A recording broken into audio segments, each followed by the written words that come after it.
شروع اللہ کے نام سے جو بڑا مہربان اور نہایت رحم کرنے والا ہے۔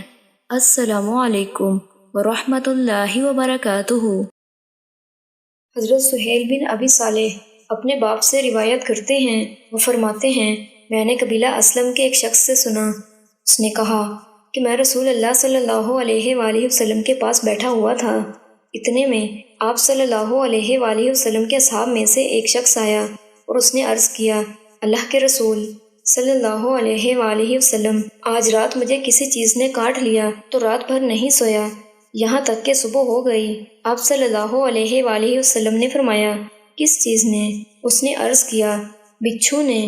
آپ صلی اللہ علیہ وآلہ وسلم نے فرمایا، سنو، اگر تم شام کو یہ دعا پڑھ لیتے، اعوذ بکلمات اللہ التامات من شر ما خلق، میں اللہ کے کامل کلمات کی پناہ چاہتا ہوں اس کی تمام مخلوقات کی برائی سے، تو انشاءاللہ وہ تم کو نقصان نہ پہنچاتا۔ یہ سنن ابو داؤد کی حدیث ہے جس کا حوالہ ساتھ موجود ہے۔ اللہ تعالی ہمیں نبی صلی اللہ علیہ وآلہ وسلم کی تمام تعلیمات پر عمل پیرا ہونے کی توفیق عطا فرمائے، آمین۔